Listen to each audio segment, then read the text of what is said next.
giving you the real from A to Z surrounding the Dallas Cowboys. News, updates, rumors, transactions, takes, and more. So strap up, Cowboys Nation, and start your day off with A to Z Sports.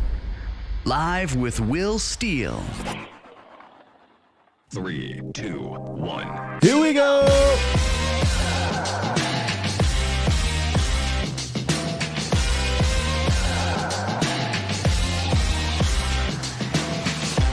Good morning, good and wonderful people. Welcome to A to Z Sports Live, the Skywalker Show in the morning. And of course, I am your host, Will Skywalker Steele. Boom! You see it. It's been a while. It's a Cowboys game day morning. We haven't done this in a grip, man. Dallas plays mere hours later tonight, so we're going to get y'all warmed up, bring in the energy, and get y'all ready. But first, we got my guy, Patrick No C Walker, coming through in the scientific method. We're going to talk about this. It's the Cowboys' final game in that 3-game holiday stand. We'll go inside the star with Pat. He'll give us some updates on some things, injuries related, potential, bringing in a player and all that good stuff. And I got my hot take. My hot take today, I think, is a little bit more on the spicy side. I'm just saying. I think it's a little bit more on the spicy side, but it's necessary possibly for tonight's game. So stick around for my Hattie B's hot take. And in the roundup, ladies and gentlemen, Dak talks. Well, we'll take a listen. Actually, I'm going to read a quote that Dak has something to say about. And then one last little nugget where the Cowboys could potentially be the front runners for this particular thing. But what's good, Bomb Squad? Bomb Squad! How we doing? How we doing this morning, man? It's, again, I haven't done a game day, morning show, I think, since last year. We had a Monday night game this season, and I didn't do a show that morning, I don't believe.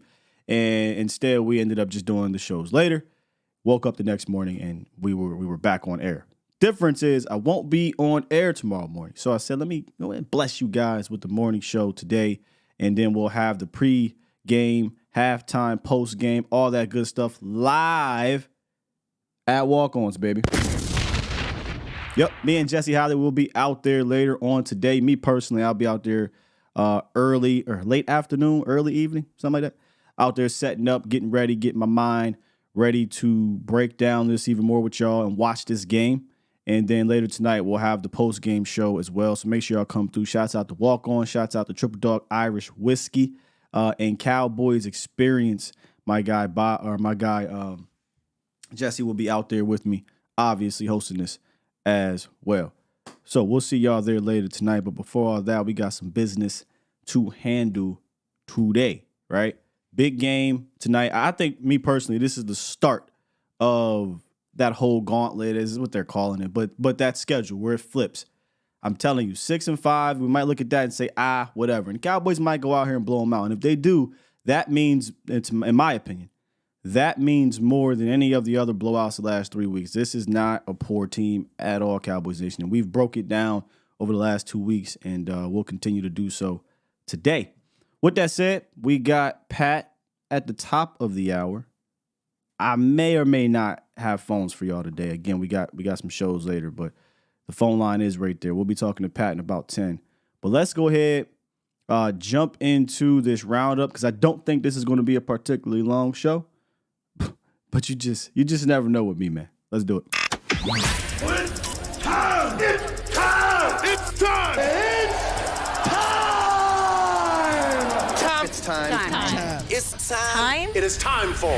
It's time for the morning roundup. Round 'em up, boys. Let me talk to you, Cowboys Nation. Let Dak talk to you, actually. There's a lot of MVP talk going on around Dak Prescott. I get asked about it a lot, too. Y'all know how my feelings on it. I truly do not care because I don't even think if he wins MVP, it matters. How people feel about him. By the way, man, I mean, Jesus. I mean, I told you, I don't watch these shows, but it's impossible to be on the Twitter and not see the clips that go around. I mean, jeez. I got to have a conversation with some of my Cowboy female analysts and reporters and whatnot, because old girl not making y'all, but she is not making people in that field look good in the way she covers the team. And then you got the knucklehead on the same network talking about his personal life. I mean, it's just getting out of hand. The discourse with Dak Prescott is just going way too far, man. We could easily just talk about on the field. We don't have to do all the extra nonsense stuff, but it's unbelievable, man. And he better than me. Whew, he better than me. He's better than me, dog. Anyway, Dak hears the MVP talks, and he's not worried about it in the slightest. They asked him if it means anything, and Dak said, quote, "No. I mean, it means I'm playing well. It's as simple as that, but not really. I'm about one goal. It's a big team goal. And I know if my name's in there, that means we're playing well. So that's great. But at the end of the day, we're just trying to build." What I say to myself is, I haven't done. You know what I mean? We're getting wins. That's what is most important. But at the end of the day, we're trying to stack and keep growing this team to make sure that we're getting better each and every week. End quote. Pretty much how I feel about the whole situation. Especially in week, 12 or whatever, and you got a handful of 5-6 games left, week 13. About 5 games left or whatever. That is really where that push comes anyway. The rest of it right now is just fodder. It's just talk. It's just, hey, man, we need some segments. We need to talk. How do we bring up, obviously, Dak, but how do we bring up the most prestigious award in football? That's what's happening right now. In reality, I don't think there is a runaway leader if we're going to talk about the actual award at this moment. And I know the particular person I was talking about earlier was all in her feelings about him being brought up now, but obviously he's going to be brought up. I mean, 8-3, the numbers are there, all that stuff, but it won't be figured out until the end of the season. That's how tight this thing is. That's how wide open, and it might not even be a quarterback. Might not even be a pass rusher. Y'all let DeRon Bland get a couple more pick sixes. I'm just saying. Keep on playing with 26. Keep on playing with 26. Y'all, these networks want to get all in their feelings about the quarterback position. That's okay. Let him go out there and get a couple more pick sixes. Finish the season with 10 interceptions and 7 or 8 pick sixes. My goddamn MVP. Yeah, I refuse to say names anymore. You know, y'all can say the names, but that's exactly who I'm talking about, Sully. You know, it's getting ridiculous out here in these streets. And this is why I say he's better than me, because then there was another person that brought up his woman, his child, and they put that on national television. And then I feel some type of way about the people that was at the desk for not. But you know what? That's a different conversation. Maybe we'll talk about it a little bit with Pat. It was kind of jaw dropping to hear. I showed the clip to my wife, who doesn't follow it as intently as we do. I just say, if you don't get this, I'll explain it to you, but take a listen. She listened, right? And her jaw dropped. Like, they can say that? To this man, not to anybody else, but to this man, for whatever reason, it's madness to me. You would think he's Deshaun Watson. On and off the field, by the way. One of the quarterbacks that everybody kept saying, you know, was better than Dak, but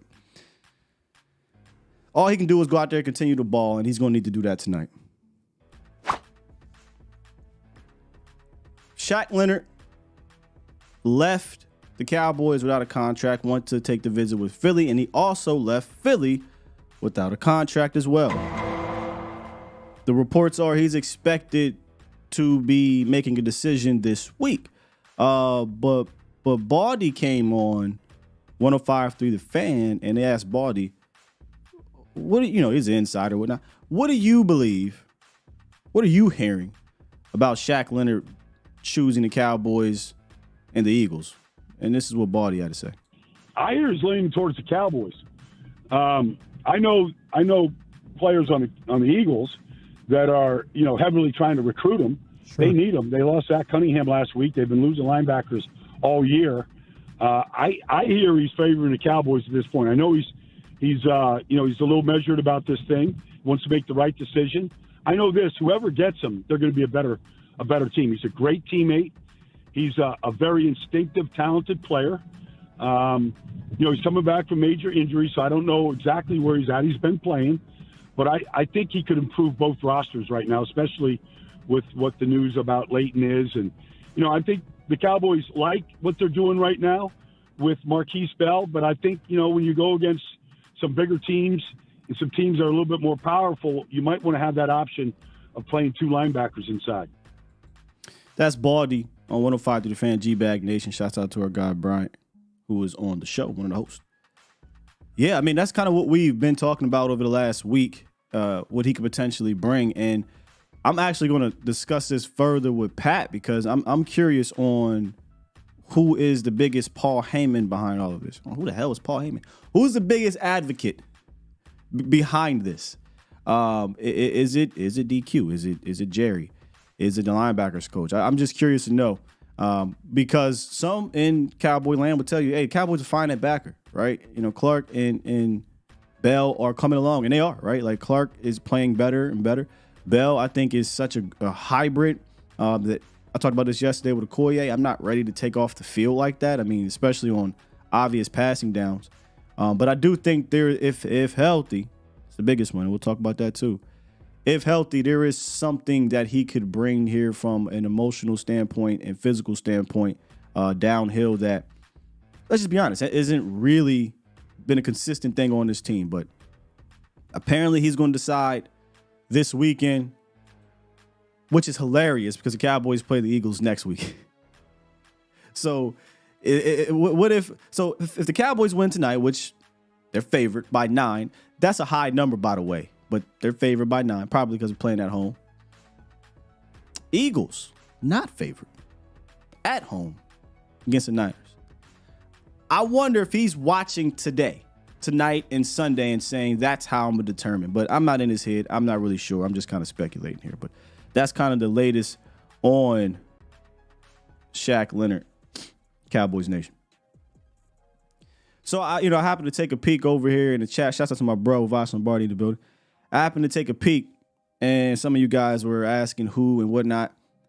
I'm practicing not saying these type of people's names on air. Not that I'm nobody. We only got 400 people. I mean, we only got 400 people. It's not like I'm, giving them clout. But I try not to.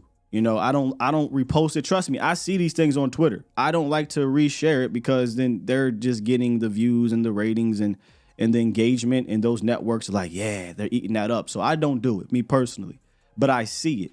And it's the same network, right? It's that letter and number network, FS1 network, and they're the ones kind of pushing that weird ass agenda over there. So if you're not familiar with it, just literally go type in Dak. I promise you will see both of these things pop up. I promise you.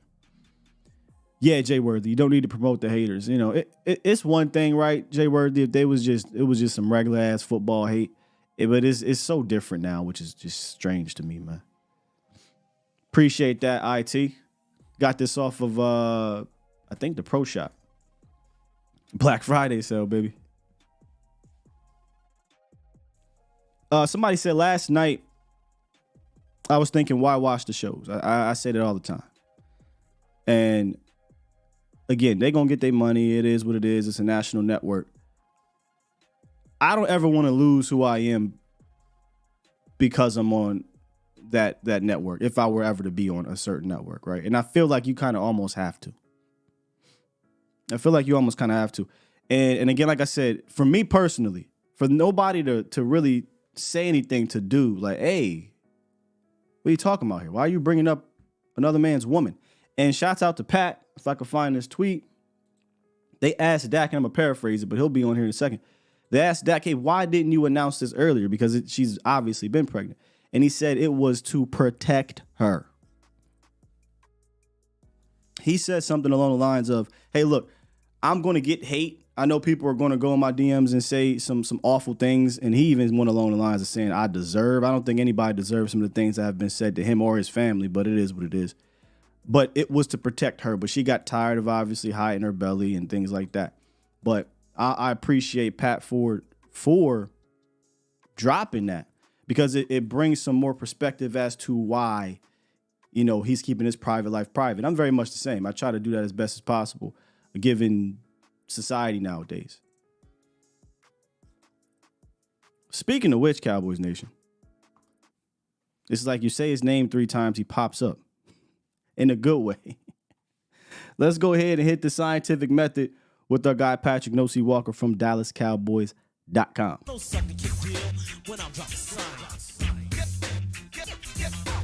Good morning, good brother.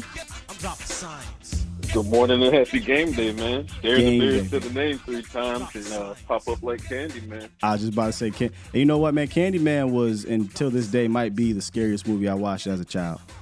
Yeah. It's up there. It's up there, bro. I'd say it's top 5. Might even be top 3. I think it's that much scarier for kids who grew up in that environment like myself, where it's just like, on one note, it was different when like Jason and Freddie was killing the young white kids in the suburbs. That was scary enough, but it was like, okay. But then Candyman was like, you can get touched in the project. You get touched in the hood, yeah. Yeah, I was like, hold on now. Like, that's a violation. We didn't agree to this. And so, the bathroom scene ruined me, bro. Ruined me. Yeah. Yeah, it'll do that. Yeah. Candyman shook up some young black kids. Facts. But yeah, man, we're here. Game day. What's good, brother? We here. It's game day, and at this point, if you say Dak Prescott's name 5 times, he popping up with 300 yards and 4 tutties on you. So, they better be careful out there tonight. We're gonna break that down a little bit later, but let's kind of start this thing off like we usually do. I didn't talk about the injuries because it didn't seem like there were any, which is a great thing. So if there's anything that popped up we don't know about, Pat, can you update us on the Cowboys injury report heading in tonight? Well, everybody is a full go. I mean, that's the fantastic news. When you go down the injury report, you had a couple guys like Dante Fowler. He missed 2 practices with illness, and it seems like there was a bug going around the defensive end room because Micah Parsons, he missed the practice with illness as well. Both of them were back in full participation on yesterday. They have no game designation, so they're a full go. We know Rico Dowdle, he's been nursing the ankle injury, but he didn't miss any practices, and it's not held him out, and it won't hold him out in this game either. Jaron Kearse, true to his word, when I asked him earlier this week what are his odds of playing on Thursday against the Seahawks, he looked at me, smiled, and said 200%. All right, man of his word, he will go. He's a full go. Monty Smith, he's dealing with a shoulder injury, but he was not limited at all, so he's good. Tyrus Wheat, a little bit of a scare, got entered into the concussion protocol on Monday, but he was back at practice the very next day as a full participant. So everybody's a full go. The only question that looms going into tomorrow is, will the Cowboys, when they make their elevations, which will be at some point today, they have some transactions by 3 p.m., we're looking to see if they do any practice squad elevations, but more importantly, I want to see what they're doing with Peyton Hendershot. Yes. Hendershot, he's been a full participant for now 3 weeks of practice. Every single practice he's been a full participant. They activated his 21-day window approximately 3 weeks ago. So a decision looms on him, because if they don't activate him to the active roster, he reverts to season-ending injured reserve. You will not see him for the remainder of this season or in the playoffs. But if they choose to activate him, then, of course, they have to sacrifice a roster spot for that. And the question is, who do you do that? What body gets sent to waivers? Because, again, it's waivers, which means they're subject to be claimed. You might not get a shot at getting them back on the practice squad. So that's the chess match the Cowboys are trying to figure out right now with Peyton Hendershot. And if I'm not mistaken, didn't Peyton Hendershot get downgraded? He kind of been a full participant for like the last 3 weeks, and all of a sudden he was downgraded to questionable, which kind of reminds me of what happened to the rookie Fehoko, where out of nowhere he popped up on the injury report as questionable or what have you. Next thing you know, he hit IR. Is there something to that, or he's legitimately still nursing an injury? I think there's a little bit of well, first of all, there's plenty of ambiguity there because the problem is not only do they have to figure some things out as far as Peyton Hendershot is concerned, but by changing his designation about an hour after the injury report came out yesterday to questionable, that at least puts them in the position to say, okay, if we decide that we're going to keep him on season-ending IR, then, hey, he was questionable to begin with, right? But if they choose to activate him, then that game designation is of no consequence. Okay. So I think it just gives them a better leverage as far as, if they choose not to. Now, because between you, me, and everyone listening, I find it difficult to believe that he carried no game designation at 3 p.m., but then at 4 p.m., like something popped up. Like, it's possible. I'm not saying it's impossible. It is possible that after yesterday's practice, he came in and they looked him over and there was something that they didn't feel great about. That's possible. But it's also equally possible that they simply just overall looking at his body of practices over the past 3 weeks, they might feel like he's just not where they need him to be, and that might have led them to kind of second guess it and say, you know what, let's just go ahead and tag him as questionable, have this conversation more on Thursday morning, midday Thursday, before we make a decision. Now, don't know if that decision is necessarily coming today. It could come at some point this weekend, but what we do know is that they're up against that 21-day window. So if no move is made on Peyton Hendershot, I want to say by next Monday, you're not going to see him. And then that locks in the Cowboys tight end room as far as Jake Ferguson, Schoonmaker, who's making strides, and Sean McEwen. Let's stay on the injury front real quick, but about somebody that's not here at the moment. The Cowboys and Philly, they seem to be neck and neck for the services. No, speaking of weekend decisions. Yeah, exactly, right? Speaking the big of weekend decisions. A big one. Shaq Leonard, he came in for some medical checks, and a lot of people seem to be unsure exactly about what's going on with him, myself included, because I understand there's a back thing there may be a nerve thing here. What exactly did they want to check out when he got here, Pat? Well, they were already satisfied with what they had received as far as his medicals are concerned prior to setting up a meeting. Otherwise, there would not have been a meeting in the first place. So that's very good progress in that capacity. When he got into the building, obviously they set him down with the training staff, Brett Brown, the physicians there at the Star, and they just basically gave him a basic workout, look over, once over, and they wanted to, poke and prod and make sure that back is very solid. And then at that point, if it were satisfactory to them, then he was off to have lunch with Jerry Jones. And the fact that he ended up having lunch with Jerry Jones goes to the fact that they are, in fact, satisfied that he's not only 100% healthy, but that he can take the field fairly immediately, as in if he signs this weekend, hopefully so, then he will have a very real shot at facing, guess who?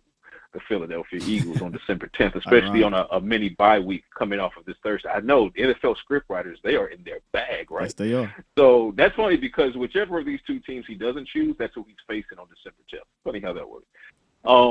But yeah, so he left the building without a deal, which I said on Cowboys Break yesterday, that doesn't necessarily concern me because I feel like he wanted to do his due diligence just as these teams are still. So if I'm Shaq, if I'm his agent, of course you want to go on both of these, contender visits, and then you kind of play one against the other because even if I know that I want to go and sign with the Cowboys, why not go visit the Eagles, see what they have to say, see what their offer is, and in the meantime, the Cowboys are looking at that, and maybe they get a little nervous and maybe they up their offer. So it's all business. At the end of the day, he left the Eagles facility without a deal either. So they're in the same situation the Cowboys are, which is waiting for Shaq Leonard to make a decision, which should come in the next couple of days or so. We got Patrick No-C Walker, DallasCowboys.com, joining us this morning. One of the questions that I was bringing up in the roundup was who is advocating? Who's the Paul Heyman, right? Who's the Paul Heyman for this Shaq Leonard signing? The advocate for my name is Paul Heyman. Who's the Paul Heyman for this Shaq thing? Is it DQ? Of course it's DQ, but he's not the only one. I will say there's more than one Paul Heyman. There's a Paul Heyman. There's an LA Knight. I mean, there's and so you got Dan Quinn being Paul Heyman, and then you have other guys on the defensive side of the ball, and Micah Parsons, probably went up to Jerry and was like, "Let me talk to you."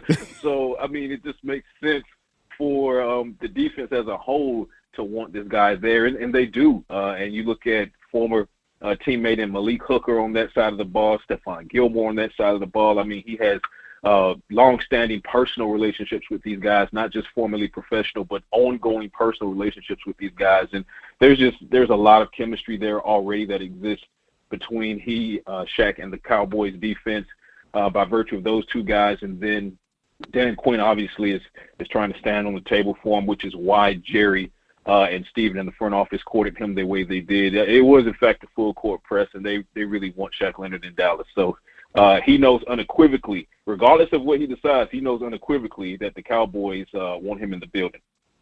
So DQ's Paul and Jerry Jones is Ted DiBiase, basically, then.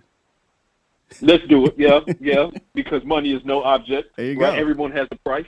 Everyone got a price. Everyone has a price. The greatest laugh of And all it's time. also promising that, 100%. 100%, because you got to lean back with it, too, with the belt on your shoulder. Why do I do this to the myself? promising Every time I talk wrestling with you, bro, I'm like, we need to get this pod going. I do this all the time. Because this is what we do. This is what we do, right? I mean, we're not even going to touch on the CM Punk stuff or the Randy Orton stuff. No, because we'll go for 30 minutes, bro. Yeah, we got to go. So what I was going to say was promising about Jerry talking about how he said on 105.3 The Fan earlier this week, he said the financial component of it isn't really a thing when it comes to Shaq Leonard, and that's because, as we know, the Indianapolis Colts are on the hook for over $6 million for Shaq anyway. Mm-hmm. So, all the Cowboys offer has to be is respectable. So that's what, and that's easy for Jerry. So because it's not necessarily about a bidding war anymore. So if you take that component out of it, and not that Jerry won't pay for a guy that he wants, but the Cowboys don't like to set precedent or set the market or go high when they don't have to go high.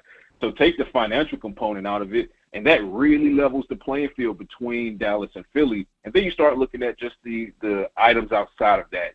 Weather. Would you rather go play in Philadelphia where you're guaranteed to be outdoors in that Philadelphia weather in December and January with coming off of a back issue, and you're going to pay state tax there and ... versus you come to Dallas, and as we have this conversation, it's a little bit cloudy, but the highs for the next several days are going to be like mid-60s. You can practice inside. You play inside. You see how the Cowboys facility looks. It's not dated. It's revamped, and it's beautiful and everything. You got your personal relationships with players. You got the best defensive coordinator in the game in Dan Q, who players will run through a wall for. He's standing on the table for you. I mean, it's a really easy sell, and the city of Dallas itself, as you know, still is just a beautiful place to be. Yeah. And in addition to that, guess what? No state tax. So pretty attractive package for Shaq Leonard. So if for whatever reason he doesn't choose the Cowboys, that's all on him, because I don't see in any capacity where this is not a good sell for him to come here to the Cowboys. So fingers crossed that he does just that. I agree, man. Let's talk about tonight's game real quick before we get you out of here. I usually ask you about X factors, and sometimes it's maybe one or two guys, but I want to hit both sides of the ball because I think the Seahawks do present some challenges on both sides of the ball. So, Pat, give me your X factor for the Cowboys on offense and the X factor for the Cowboys on defense. X factor for offense, I'm going to go with Tony Pollard on this one. I'm a huge advocate in this Cowboys setup of offense to set up use the pass to set up the run. I think they have finally figured that out, and that's why Dak Prescott is on an MVP caliber playing level right now, and CeeDee Lamb and so forth and so on. But you got to take it on a week-to-week basis, and this opponent doesn't present that type of challenge as far as allowing you to just air it out. What they do have is a soft spot on their run defense. Seahawks, 19th in the league in rushing yards allowed, 19th in the league in rushing yards per attempt, 29th in the league in rushing touchdowns allowed, versus their secondary, which is really stingy. They're sticky, they're long, they're quick, Woolen and those guys, and they take the ball away well. I think this is a great opportunity for that offensive line to really show its continuity that is now established and really just start punching through that rush defense of the Seattle Seahawks. I think this could be a big game for Tony Pollard. We've been waiting for it. I think this might be it. And that will set up the pass because now you get that secondary cheating their eye to the backfield, playing forward, maybe throwing somebody in the box, and then guess what? Now you can just pass all over the field. So I think this is the particular week where you use the run to set up the pass. Not every week, but definitely this one. Flip to the opposite side of the ball still. I'm going to go with Jordan Lewis. We know what Deron Bland can do, and we know what Stephon Gilmore can do. Quite as it's kept, Gilmore's been playing some really good football. Yeah. Okay. I think he'll have a bit of a challenge with Lockett's speed. He will have a bit of a challenge with Lockett's speed, but I think this is where his veteran IQ can come into play as far as him knowing what the route is ahead of time and him telling you what your route is ahead of time. I'm confident in Gilmore, infinite confidence in future defensive player of the year, Deron Bland.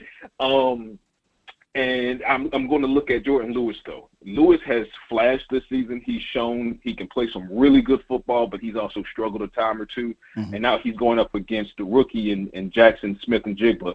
We know what JSN can do from his days at Ohio State. He's a slot receiver for the Seahawks, and he's an impact guy for them as well. He is the third option, but I think he's approaching 500 yards so far. So keep an eye on the slot. Trending, yeah. It's trending, and then if you also look at it, it's Jordan Lewis. He didn't have the best outing last week, so he wants to bounce back and show everybody he can play at a high level. He's also doing it against a rookie. He does not want to let a rookie show him up. He's also Michigan going against Ohio State, and he won't let Ohio State show him up. So a lot of reasons for Jordan Lewis to be tested from the Seahawks standpoint. But a lot of motivation for Jordan Lewis to step up and have a great game. So if he can take away that slot, that puts that much more pressure on the outs, and then you might get another pick six from Deron Bland. Oh, fantastic stuff, Pat. And I definitely agree with you. I think Jay Lou has a big challenge because one of the things they do with JSN is he's not your typical slot guy. They'll push the ball downfield with him. So this would be a tough matchup, maybe one of his toughest of the season. Get physical with him at the line of scrimmage, which is something Jay Lou is really good at. That'll disrupt his timing, and especially from a rookie aspect, if you get your hands on that rookie and you keep pushing him around, punching him around, he's going to get flustered, and it's going to play in your favor. So, Jay Lou, get your hands dirty, and I know that you're willing to, so go do it. It's Thursday, and I know you normally drop your science lab article, but it's a game day. Are you still doing that? Not today because, like you said, it is a game day, and plus it was also on a short week. As far as from Sunday to Thursday, coming off holidays, just a lot of craziness, family time and everything. Got to work-life balance is key. I feel you. So I feel you. I had to sacrifice Science Lab this week. It'll be back next week on your regularly scheduled DallasCowboys.com. So we'll give you guys the heads up next week when we tap in. In the meantime, you can get your science right here on the Scientific Method. You know what I'm saying? Appreciate you, big dog. Oh, that's facts. All right, talk to you later, brother. That's my guy, Patrick No C Walker. DallasCowboys.com coming through, as always, with the Scientific Method. He's got a radio hit. He's got to do it in a couple minutes, but I always tell people, man, such a unique perspective we can get from inside the star from my guy, Pat. That's why I like to think what we do here specifically on this day is important. With that said, like we usually do, we're going to take a quick little break. I'm going to touch on one of the things he said for his X factors afterwards in my hot take, because I agree with him for the Cowboys offense. So get your drink, take a little break, run to the bathroom, pretend you're doing some real work for 30 seconds. Be right back. You're listening to A to Z Sports. Do it live! At some point, hoping to broadcast In front of the millions of Cowboys fans to bring you the real. But for now, strap up and here's your host, Skywalker Steele. I'm Luke Skywalker. I'm here to rescue you. We'll do it live. Yeah, science. I had that drop. Took it out. Elite all-time show, by the way. All-time. Swain said X factor on offense defense. His X factor was Tony Pollard offensively, defensively, Jordan Lewis. I think two really good ones. We briefly went back and forth on the J. Lou one. And as I was saying, this could be one of his biggest, toughest matchups of the week. Of the season. I was like, well, he did face Cooper Kupp, in week whatever it was against the Rams. That probably was his toughest. But I do think JSN presents different challenges, so we're going to need J. Lou to be on his game in this one. Pass rush as well. We talked about the defense a lot, or the offense a lot a couple days ago. But for me, the defense is what I want to bring up. The Seattle defense, not the Cowboys defense, the Seattle Seahawks defense is what I want to bring up. Get out of here. In regards to my hot take.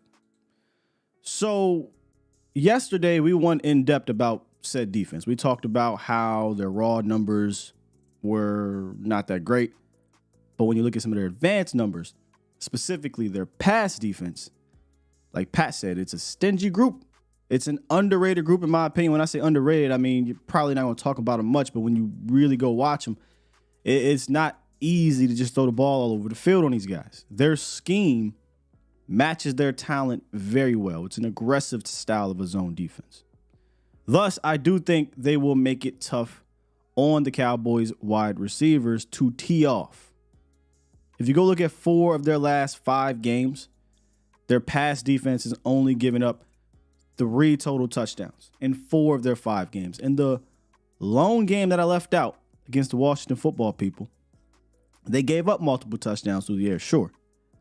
But they were against running backs, right? The running backs, for the most part, went off. The tight end went off. They combined, the tight end and the 2 running backs, Logan Thomas, Gibson, and Robinson, combined for over 200 receiving yards and 3 touchdowns.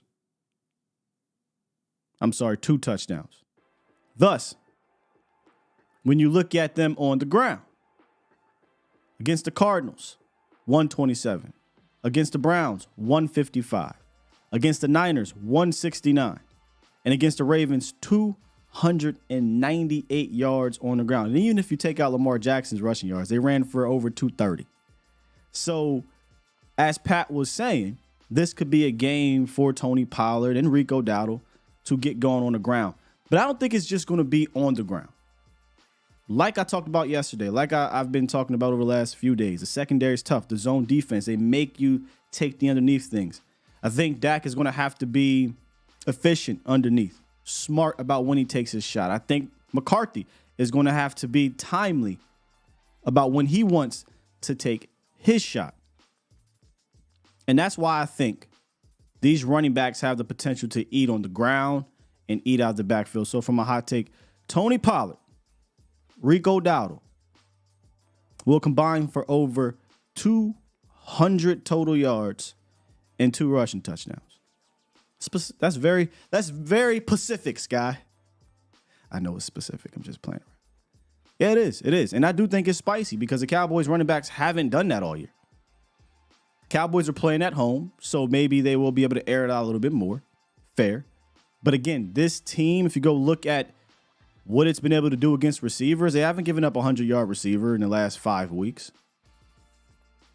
Debo had like 70-something. Ayuk had like 50. You know, these receivers aren't teeing off. The running backs, though, the tight ends, Andrews had 80-something yards. Njoku, 70-something yards. We just talked about what the running backs with Washington did, including the tight end, over 200 total yards. Or 200 passing yards. Tony Pollard and Rico, or at least TP, has been getting involved a little bit more out the backfield. Rico Dowdle, he seems like he's getting all the screen passes thrown his way. And me and Okoye broke down some of the things that they're susceptible to underneath. So I do think TP and Rico have a very, very big chance today to go off tonight. Thus, I'm going a little spicy. 200 total yards. They haven't done that this season. Now, Tony has won over 100 total, I think 3 or 4 times this year between receiving and running. And I think he could do that himself. I feel like TP can go for $125 himself between rushing and receiving. And then you could throw in, an extra 50 plus yards for Rico Dowdle through the air. And you say, well, why 2 rushing touchdowns? Well, they give up the 4th most rushing touchdowns in the league. Yeah, the 2nd most per game. So once you get down there in that red zone area, and we've seen how Rico can run hard down there. We've seen Tony Pollard running hard down there. I think TP and Rico, hell, maybe it's Dak, right? One of those 3 guys will punch it in at least twice tonight. And I think you're going to need it. I think you're definitely going to need it because I could see this game turning into somewhere in the middle of Jets and Panthers, where these are vision defenses, zone defenses. You know, Dak only had 255, which is a good day against the Jets, and only 189 against the Panthers. I could see a 225 type day, but we're efficient. Go look at Lamar Jackson's game against the Seahawks defense, like 21 of 26, less than 200 yards, no turnovers, but they ran the ball for damn near 300 yards. Would not shock me if Dallas lived in that 215, 225 passing yards, efficient day, take care of the ball, take what you get underneath, be aggressive when you need to, and run the ball. So that's kind of where I'm at with my hot take. Tony Pollard, Rico Dowdle combined for 200 total yards, 2 rushing touchdowns. And, of course, that hot take is presented by Hattie B's. No conversation about the Nashville-style hot chicken is complete without a serious mention of Hattie B's Hot Chicken, which was founded in Nashville. Shouts out to our mother program over there in Nashville. They're renowned for they're nationally renowned, for the authentic Nashville hot chicken. The fast casual eatery has a new location in Dallas, Deep Ellum. Make sure y'all check them out. That serves up hot chicken with varying levels of heat. So I'm going to put the link in the description.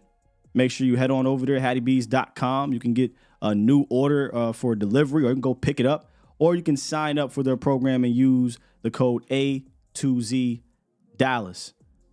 Another thing that they're doing that is really cool is they are doing a Teacher of the Month program. Nominate your favorite teacher, and they could win $100 worth of gift cards to Hattie B's and a free lunch catered up to 100 staff members. And if you just, again, go to A2Z.com, type in Hattie B's, or we'll put the link in the description as well.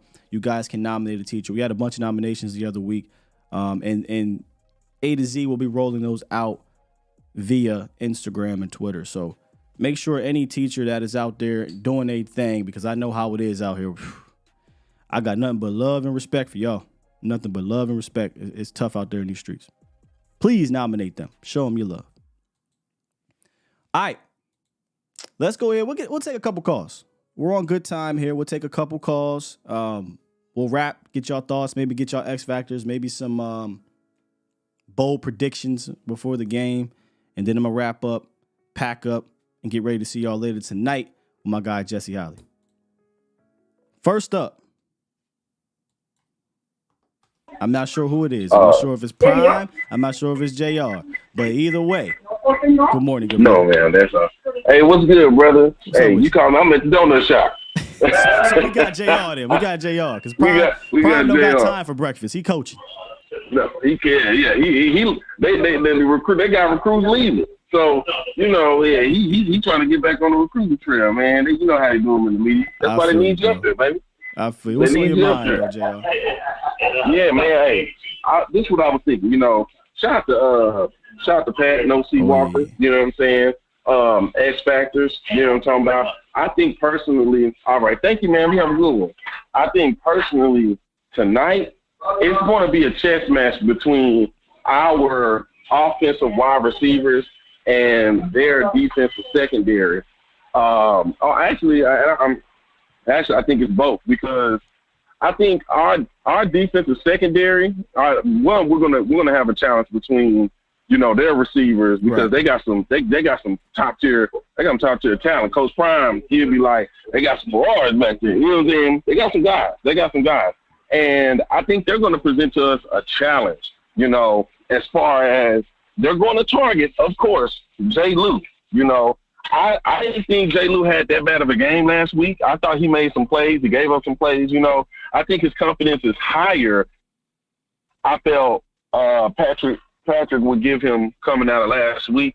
I feel he's playing a higher, more confident ball. But they're definitely going to test him. They're going to test his speed. Yeah. I'll tell you what about last week, and I forgot to bring this up, I think 2 days ago. Maybe I did. I'm not sure.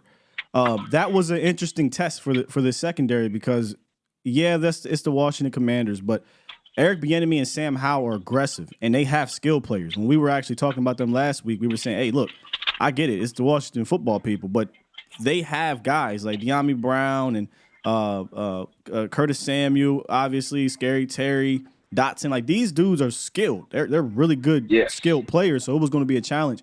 And up until that last throw to the tight end, they did hold Howe to like 240 or something, 250 or whatever it was. Eventually picked him off. Yeah. But there were times that they gave up some of those big plays. Everybody, it seemed like, was kind of getting got in that game. So this will be definitely, I think, a game where they'll say, okay, yeah, we shut them down when we needed to. We got out of there, blew them out. But if I'm a competitor, I'm saying I want to be better than I was last week. If I'm a competitor in that secondary, and this is another test, because I think this unit, JR, is better skill-wise than that unit. I think the difference is I don't think Waldron, who's their offense coordinator, and Geno Smith are a better tandem than Eric Bieniemy and Sam Howell. That's a good point. What I'm going to watch tonight is the defensive penalty count. So the defensive holding, the pass interference, because DK Metcalf is going to want to get physical. And he has a speed. If you don't want to play him physical, he can fly by you. So I'm definitely going to be watching defensive penalty counts in the secondary. Our offensive, I think, and so to switch, offensive, yeah, I'm listening. What's up? No, I'm with you. I think we need to be physical with him. I don't think he really likes that. I mean, at least based off what I saw in the Niners game. I think Ward was physical with him, and it bothered him and got in his head. I would definitely be they have to be on an A game, I think, with Metcalf early. I feel like Metcalf hasn't had a breakout game all like that. He didn't play well last week. I feel like he's going to come out like, get me the ball early. Let me get going. So Bland, Gilly, they put him in the slot. Whomever is on him, we've got to pay attention to, bro. Yeah. And lastly, I'm going to wrap it up, switching to offense. We need Jake Ferguson to give those linebackers and safeties work. Yep. Because, once again, they're outside guys.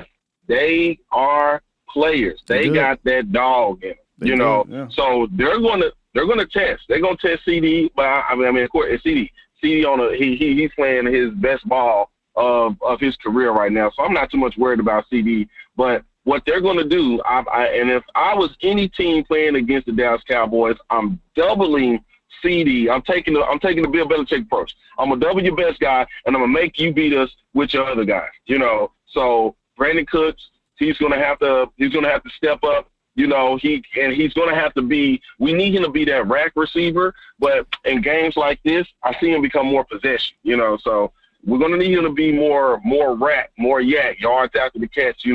But our X factor is gonna be Jake Ferguson, pin the shot. Can we get them over the top on their linebackers going down that seam? If we can attack that, who did I say? Hendershot? Yeah, I know what you mean. Schoonmaker. Yeah. We can get him over. We can get them over the top. We can get them in those in that 10-yard dig. Coming out on the naked boot, something like that, where we're working them down the field, kind of that botch meandering. That's gonna open up the run for us. So that's all I got. Love you, Sky. Lastly, live on site. Where y'all gonna be at? Walk-ons, baby. Walk-ons. I'm gonna try to pull up. I believe it's called Arlington Highlands. Oh, yeah. That's like close to 30 or something like that. Oh, yeah. We're going to try to make that work. All right. You know what I'm saying? Cool. All right. I'm going to try to see you out there. Hey, have a good day. It's always. Y'all better hit that like, subscribe, because you're getting premium.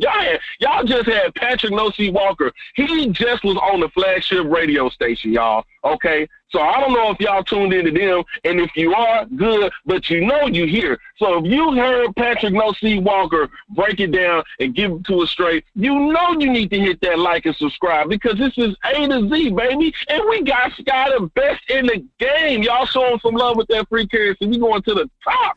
Come on and get this Cowboys win. Love you. I'll see you later, baby. Appreciate you, JR. Let me tell you something. If JR show up, I got to get a shirt for him. He going to be our goddamn mascot, boy. I tell you, he be working. Yeah, great points all around. I do think this could be a game where you kind of throw the set. I mean, we always throw the setup to run. Flip it. You run the set up the pass, and Jake Ferguson is definitely, if you want to throw Hendershot in there, or he got me saying Hendershot. Schoonmaker in there, you can throw him too, but Ferg is definitely an X factor as well, if we're being honest. Like I said earlier, I think it was Mark Andrews had 80 yards a game against them. And Njoku had a 70-yard game against them. Logan Thomas had 40 yards. So tight ends, because they kind of invite that, right? Tight ends have been able to do some damage against this team, where I need Dak to be careful in this one. I need him to be careful. And I know he ain't seen a seam ball he don't like, right? Is the seam ball, right? You're going to have Quandre Diggs. Usually Adams is not back there much. If Adams is back there, then do your thing. Quandre Diggs, Julian Love, they'll do some. They'll play around. They'll show too high, go single, to so single, go two. They'll mix it up. Just be wary, And I think because we're putting that on tape a lot, they are aware of that. This is a smart group. This is not some rookies back there, some bums. This is a smart, quality group. Don't get baited into the seam ball. Next thing you know, it's a hospital ball or potentially a pick. So just be careful on the seam ball. And I know that's kind of been a popular play to Schoolmaker and Ferg. I'm more so looking to see if we can get Ferg on some drags, move. I know he's going to get a lot of those post-up routes, like turnaround hooks, and we're not box out. But I would look for Ferg to maybe get some yak opportunity as opposed to just trying to destroy the seams all day. It's a good group back there. It's a stingy, tough group. They don't give it up much. If you're going to attack the seams, I like for them to do it with kind of a combination route where you're putting stress on if it is single high. You're putting stress on if a linebacker is trying to run back into that Tampa 2 look. Maybe you got a 9 route with it. It's not just a 3-by-1 and Ferg is over here and he's running up the seam with nobody really pulling any of the safeties away from him. Just got to be careful. That's all I'm saying about that one. That's why I say I think that Dak needs to be more efficient underneath, and McCarthy needs to be timely. And when he dials up those shot plays, and what I love about it is Mike will tell Dak, "Hey, shot play right here.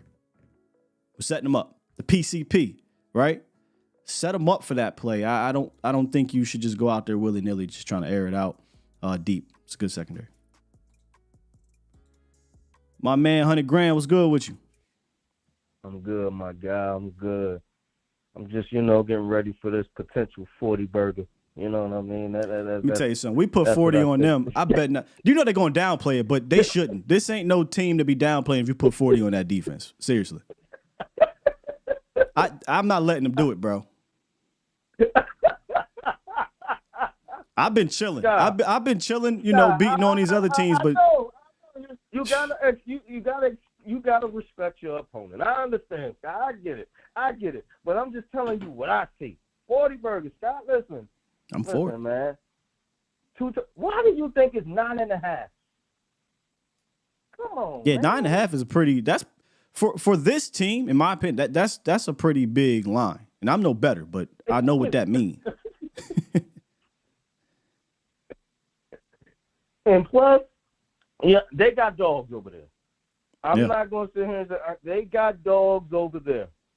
But this is a statement game right here. Listen, this is a statement / tune-up game for next week. That's what this is. The Cowboys is going to just straight sharpen their skills up for next week. And they're using these boys to do it. We did it last week. I see the same thing happening this week. I don't know. The Cowboys is just going to go in there and handle their business. And it's going to be it's going to be a couple experiment plays just like last week. That's 2 weeks ago. We was running them experiments 2 weeks ago. Last week, I think we came out with a solid plan. Hello? There we go. It's gonna be the same. It's gonna be the same way, man. Plus, your boy hurt. He got a shoulder, man. They're gonna come up with all sorts of excuses when we blow these boys out tonight. Now that I could see if the Cowboys put up 40, I feel like it's gonna be another pick six or fumble 6 because Geno just ain't been. He just hasn't, in my opinion, hasn't been good lately. He's been average over the course of the season, but he hasn't been good lately. And I know they got weapons. Caught up. Yeah, Caught up. I know they got weapons, but that could be another reason why you might get some of these pick sixes or tip picks or whatever, because he knows I got dudes out here. I got to get them the ball, but that pressure is going to be heating up on them, and you're going to see that ball be put in situations where the Cowboys can take that thing and take it back to the crib. So if they put up 40, I think it'll be a defensive touchdown involved. And that happens at the Oh crib. yeah, it's coming. It's coming. I could see probably Bland might not get a pick, but I could see Gilmore with a pick today. Yeah, and Gilly's picks have been in some clutch moments too. Yeah. They come against guys like this because DK gonna get his though. I'm not saying DK not gonna get his. I think DK gonna get his, and if he don't get his, this gonna be the game where he come out in the media and say, "Listen, I need the football." Did he get paid? I need the football. Huh? Did DK get paid? That's a good question. Just I out of don't curiosity. think so. Because I feel like if he got I paid, don't think so because we would have heard about it. I don't think he got paid. I'm just thinking like if he got paid, he might just be on some whatever type situation, right? But if he ain't get paid and he gets shut down again, and he's a nice dude, right? But even nice guys got a limit. So okay, he did get paid. Oh, he chilling. Oh, he bro. did get paid. Yeah, he chilling. Then why they wanted to trade him last year? I don't know if they wanted to trade him. I think the talk was pay him or trade him, but they eventually paid him, obviously. Okay. But he's a wide receiver, though, Scott. That's true. I don't care if he got paid or not. He won his yards. Yeah, that's fair. And he see everybody else getting off, and he's not. That can be an issue. That's fair.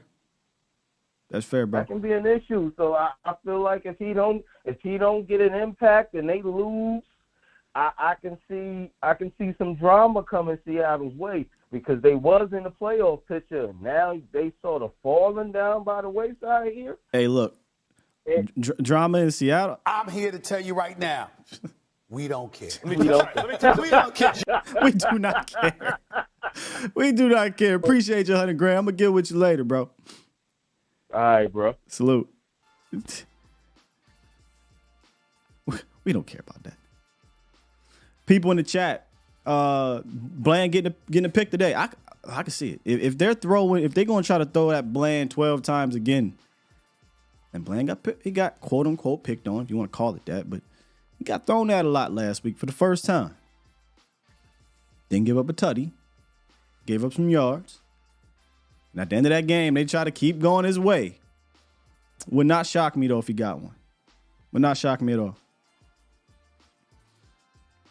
Pro Shop. Somebody said we get this hoodie from the Pro Shop, bro. I think it was the Pro Shop. I think they got a partnership with Fanatics. Black Friday sale, man. Tell me. 267. What it is, what it do? What's up, man? What's up with you? Yeah. First time caller, long time listener, my brother. Man, welcome you to the do show, great man. work. So thank you. Hey, man. I'm here, man. Shout out to my brother Swain in the chat. And all my other ones, they know who they are. But shouts out to the Bomb Squad, man. Exactly. The thing what I see in this game, like you said, they're very good at playing that zone. So I was thinking to myself, Turpin, Rico Dotto, put Cooks, put them in that screen game, eat that alive, hit those quick slants with CeeDee Lamb, with Michael Gallup, get them involved, let them eat that zone up. And two things I see too. I don't think these safeties and these corners can run with Turpin and Cook. What you think, Scott? Nah. Witherspoon can run, bro. Reek can run too, but I don't think he's going to be involved with Turpin. So you might have something there if he ever is. Nah, they can run, brother. They can run. I don't think they're going to be asked to play a ton of man. They play so much zone, and it's really aggressive. It's an aggressive style of zone. So I don't think they're going to be asked to. But here's the thing with Cooks and Terp. They can outrun a zone. And here's the thing that I love about McCarthy, what he's been doing lately. He's been drumming up some concepts that attack that safety in the zone. So what that requires is you got to block it up. So if Dallas blocks it up, he might have a combination route, a two-man route on one side that puts stress on a cover 2 or cover 3. And if Dak has time at the crib, that's a game changer. If Dak has time at the crib, he'll find somebody. So that's why I think with my hot take earlier that it could go by the wayside, because if they block it up and they're not playing man and they're allowing two guys to get 15, 20 yards downfield, he's going to find somebody. Mm-hmm. So that'll be interesting. Oh yeah, that's what Dak is real good at, eating up that zone. And when I think about it, even on our side for defense, I've been looking at our games, and we've been really, really keeping the number one receivers in check. When you think about the last game when we played Washington, with Terry McLaurin, it wasn't Terry McLaurin getting off. It was Jahan Dotson. And I was at that game. Yeah. That game was lit. And then when you look at DK Metcalf, he's not the one that usually kills us. It's Lockett. Lockett usually kills us. So we normally, when I look at it, keep those number ones in check. So if we could get Gilly on Lockett. Prior to last week, no receiver had 100 yards on the Cowboys. Now, technically, you can say no receiver has had over 100 yards. But, yeah, they usually keep these wide receivers well under 100. Last week, they had 2 receivers, though, that had pretty damn good days. So, again, I don't know if back-to-back weeks – I don't know if back-to-back weeks the Cowboys are just going to, give up a lot of that type of room. I think DQ and those receivers and Al Harris and Joe Witt and those guys, they're kind of, pissed off about, I don't want to say their performance, but just kind of giving up some plays. There was a lot of third and longs. They was giving up some plays. There's some catch and runs going on in that game. I could see them having a better game, but I think the challenge will be more difficult on the outside. But the dude throwing the ball and a guy dialing it up, I don't think is quite as good as last week. Yeah. So Pete, I think Pete Carroll a little scared, Sky. Him picking up Kelvin Joseph, trying to get some intel. Well, let me tell you something right now. That wasn't coincidental. Let me tell you something right now. If they're looking to get anything from Boss Man Fat, they're getting nothing. This is no disrespect to the Boss Man family, but wasn't he the dude that they had to say, hey, man, we're still learning to read film. We're trying to get him to understand the classroom side of things. What is he going to tell them? And nothing, because that's the reason why he couldn't get on the field anyway. What is he going to tell them? Out of position, don't know the playbook like that. Hey, look, so when the gunner is lined up outside the hash, he's going to run out of bounds, okay? But when the gunner is lined up with his shoulder this way, he's going to try to split the defenders. So all the special team shit, he got locked down. The defense, man, I hope they try. I hope they ask Boss Man Fat, what do Dan Quinn want to do? And what do you think about Sam Williams playing more, on that end position? What do you think about him? Because when I see him in the game and his plays, like, he's relentless. Because when I watched him against that Eagles game, him and Dorrance Armstrong, they was giving Lane Johnson and Mailata, they was giving them work. Oh, Micah was giving them work, but it's tough for Sam because he's in a room where so many players that's playing good ball. Like you can't just sit everybody for him, right? Like you talk about Sam, I'll bring up Dante Fowler. Dante Fowler is playing like he's been good for you in his role. So I'm not just going to sit him for Sam. People argue DA, but I think DA has been solid for you too. I don't think you need to really do anything different right now with those dudes. Continue to kind of rotate them, Sam, Fowler, DA, and you got, Micah and D-Law as your main 2 dudes. I think they're in a healthy situation right now. I think all these guys are playing some good ball, and just let them go out there and attack. Yeah, you're right, because if it ain't broke, don't fix it. Yeah, right, exactly. If the Cowboys wasn't getting pressure, they still lead the league in that. If they wasn't getting sacks, if Dante was looking terrible or something like that, none of these things are the case. So it's kind of like we're just making a change for the sake of change, and I just don't see the need to at this moment. I think he's gotten more opportunities since that Rams game, right? Like he's been in there and he's been making some plays. So just continue to feed him and feed Dante and feed Dorrance and feed D-Law and all these guys, and I think they'll reward you. Exactly. It's embarrassment of riches. It's a good problem to have.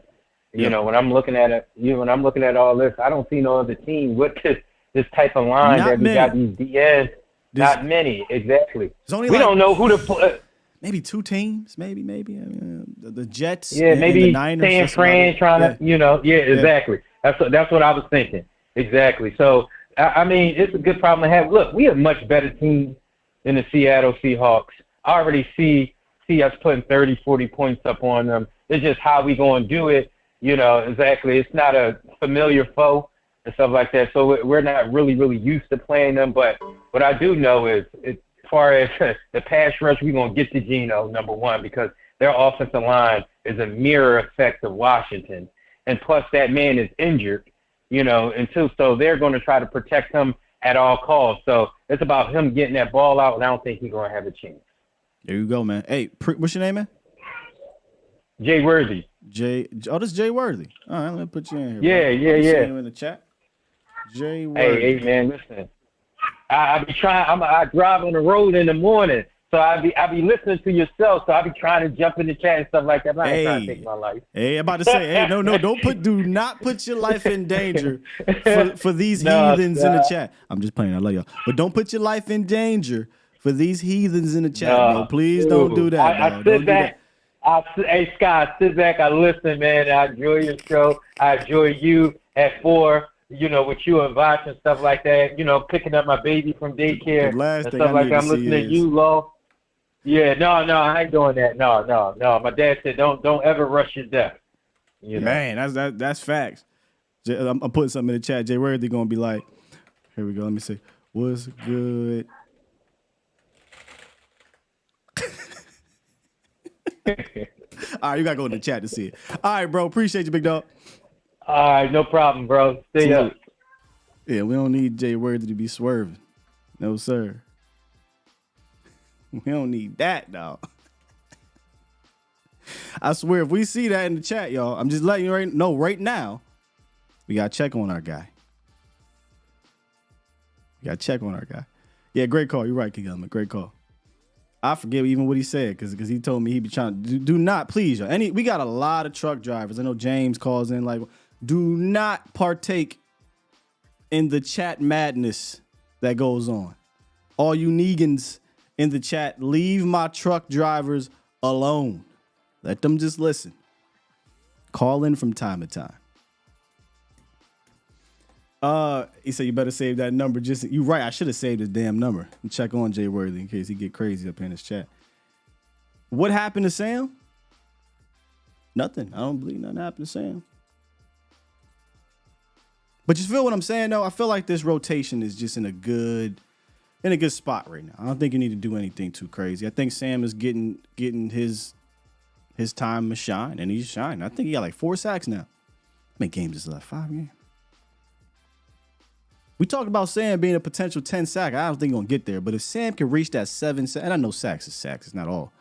But it'd be good for him. It'd be good for his momentum moving forward into his 3rd season where he could potentially be the starter. I think he will be, by the way. I think he will be.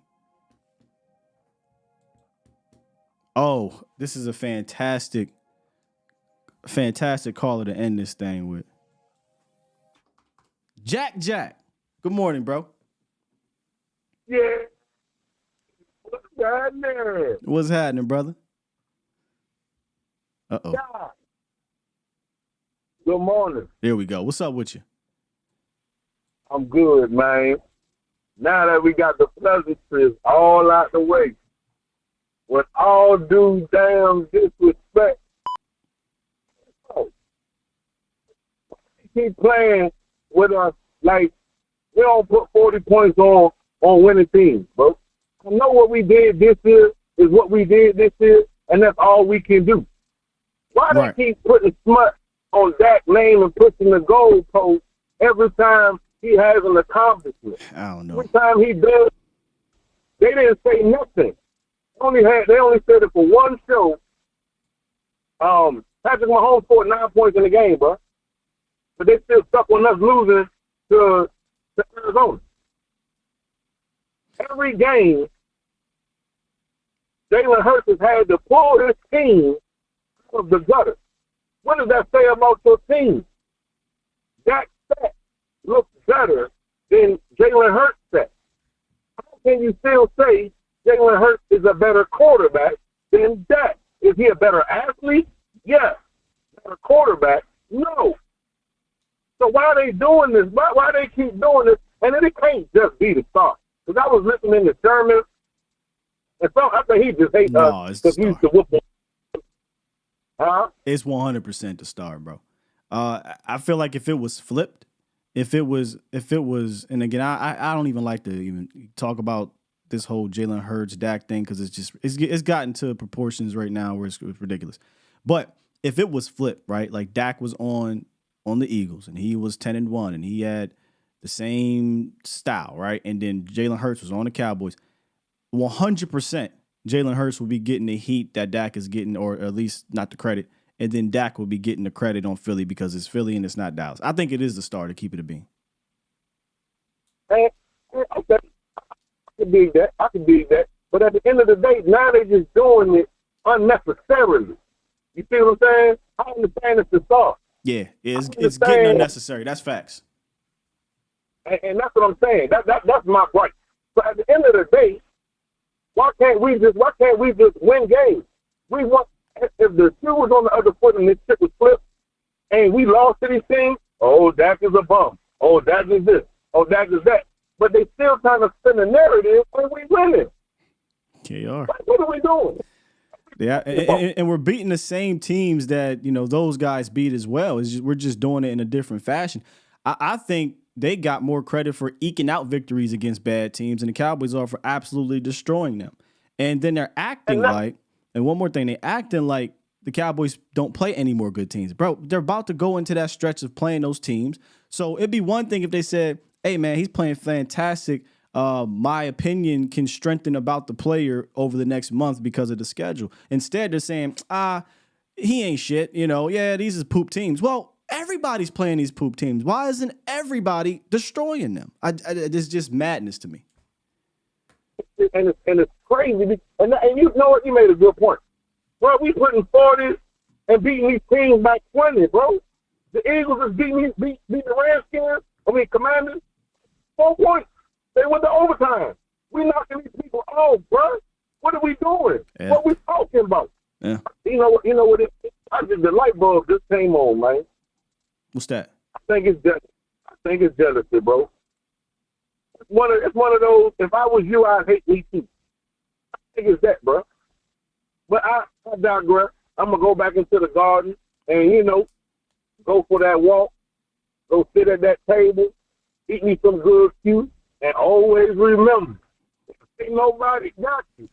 Jack got you, Charlie. And I'm gone, man. Peace, blood, Jack. Salute. Appreciate you, Jack. Yeah, this is a great time.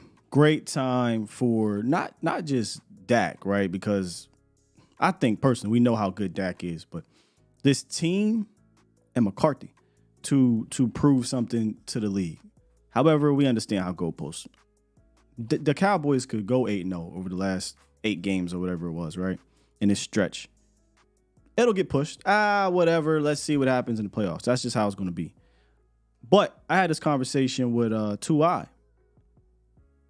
We keep talking about, Dak potentially winning an MVP or whatever. I honestly can care less about any of these season awards, but I get it. It's talk. It is what it is. Yeah, he can put himself square at the top of that thing in this next run. But what's not being talked about is McCarthy.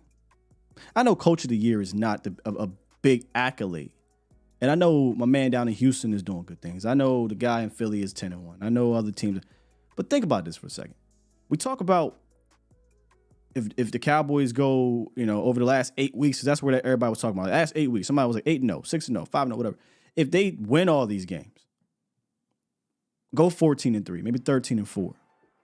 13-4 won't win the division. However, if they do that and they're beating the Buffaloes, Philly, Seattle, Miami, maybe they drop the Washington one because it's the last game. Maybe they drop between Washington and Detroit, but they win all but one of these games to finish. I personally think McCarthy needs to be talked about in the Coach of the Year category. Well, Sky, he's not going to win a division if that happens? Possibly. Fair. Brian Daboll didn't win the division. Right? But if Dallas goes on and they're just still whooping these teams, you're talking about 8, 9, 10 games, you're winning by 20, 30 points, even against these good teams, and they secure a 14-3 type of record, maybe he doesn't win it, but he needs to be talked about in the Coach of the Year. He needs to be talked about once again as one of the top coaches in the league because a lot of people give him a hard time, but then that would be 12-5, 12-5, potentially 13-4, 14-3. How many coaches have done that over the last 3 seasons? So they have to put some respect on our coach's name too, not just Dak. Dak has proven in Dallas he's like that. McCarthy has kind of had to answer questions as well. Just as many questions as Dak, but he's only been here for half the time. That makes sense. Just something I'm thinking about. Let me get to some super chats. Or super chat by my guy, Matt Lennox. Super chat. Appreciate you, brother. He said, great stuff as always. Thank you. Going to try and catch you and Jesse before the season ends. Come through, man. Come through. I'm excited to see how the atmosphere is tonight because I think it's going to be a bit of a teaser for next week. Next week, Cowboys, Eagles with Sunday Night Football. This is one of those bigger-ish games, but Philly and Cowboys is going to be nuts, man. And the reason why I'm excited, not just because of who you play and the rivalry, I think that's going to be a test of how it's going to be at walk-ons for the playoffs, right? Texas Live is just nutty for the playoffs. Walk-ons, from what I heard, was nutty for a regular season game away in Philly. So I can only imagine what it's going to be like home game. So yeah, come through tonight if you can. If you can't, all good. I get it's a work day. Folks got to work the next day and you don't be out till midnight or whatnot. But if you can, swing through. They got tons of big screen TVs there. The food is bomb. It's Louisiana cuisine type taste. Po' boys, gumbo, voodoo shrimp, all that good stuff. If you're not familiar and you want to familiarize yourself with it, head on over to walkons.com or come through in Arlington Highlands. If you just type in walk-ons, Arlington Highlands, we will be there. Hey, Chris, it's all good, man. We all got to work. If you missed the show running back, we had Pat No-C Walker. He came through, gave us some gems on what's happening down there at the Stars, some Shaq Leonard insight, some Hendershot insight, and he gave me his X factors. I talked about my hot take. Got to run that back for the hot take. And we talked to y'all for a little bit. We at seed 5, says Ronnie. Best case for playoff run without division win? ? But no matter the team, it's our year. I think so. It's not over yet. I do think the 49ers, and maybe I'll talk about this in the post-game show or something like that, but I do think the 49ers have a chance to do something that hasn't been done this year against that team. I ain't just talking about beating them. I think they're a better team, and I think it could be a situation where if they get up 10, it ain't just gonna be 10. Yeah. Mm-hmm. I think that is the better team. I think that team got better and the other team did not. I think their records are not an indicator of who's the better team this year.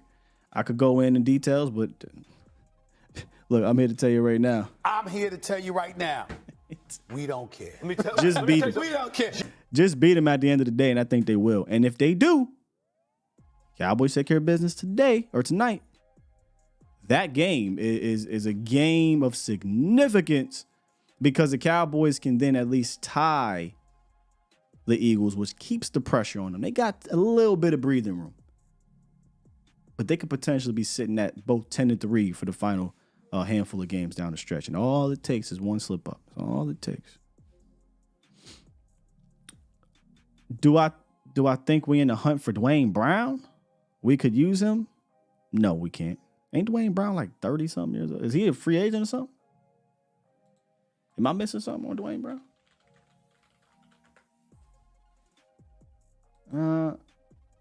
Oh, no.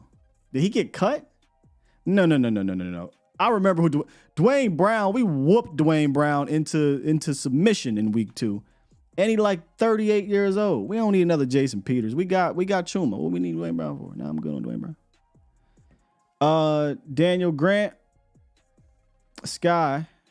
I'm going to be at the Eagles game on Sunday. I'll come through.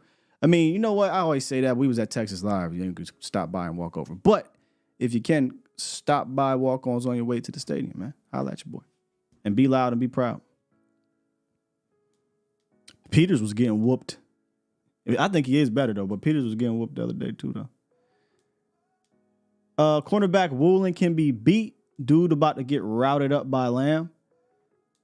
They all can be beat, right? I just think their zone defense is very stout. I believe you're going to have to be very precise, take your shots. I'm not really trying to pick on them in the passing game all day down the field. I think you got to be strategic. PCP has to be important in this game. I'm not really looking for Dak to go out there and throw for 350. If that's the case, that could be either one or two things, right?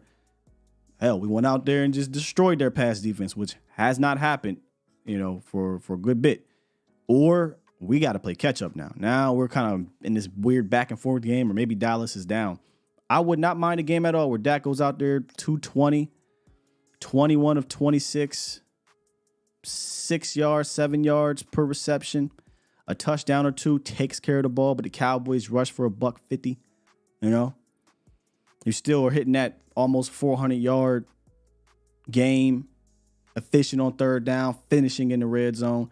I don't need them to put the ball in danger against a secondary that has quality players in it. Probably the best one you've seen this year. Not even probably. I would say it is. I would say that's the best secondary. Them and the Jets, best secondary you've seen this year. So just be smart is all. Be smart. All right, with that said, Cowboys Nation, please, on your way out, hit the like button. If you're new, you came in and you enjoy what you saw, you enjoy this style of show, not what they do on those networks, subscribe. We bring this type of vibe every day, and it doesn't stop there. Usually I'm on Vach's show. No show today. He'll be doing pre and post game as well on his channel for the Cowboys game. And make sure you check out my guy, Mo. Mo won't be on later tonight, I don't think, but I'm not really sure how he's switching that up. Not quite sure. But check your boy out later. I'll be at walk-ons. If you can't come, all good. Me and Jesse will be on for the pre, halftime, and post, giving y'all the coverage. Not that you want, that you need, man. That you need. Shouts out to Tiny Tim. You had to be there. Tiny Tim is great. Why was he so upset to call you Tiny Tim, man? Anyway, let me go ahead and hit this button. If I can find a button. Push the goddamn button. Push the goddamn button. Oof, no Mo till Sunday? All good. You won't get me till Monday after tonight. Maybe. I don't even know then. I didn't realize my flight comes in as late as it comes in. Shit, you might not get me till Tuesday. We'll see what's up, man. We'll see what's up. See y'all later. Lay all to death. We out here. Peace.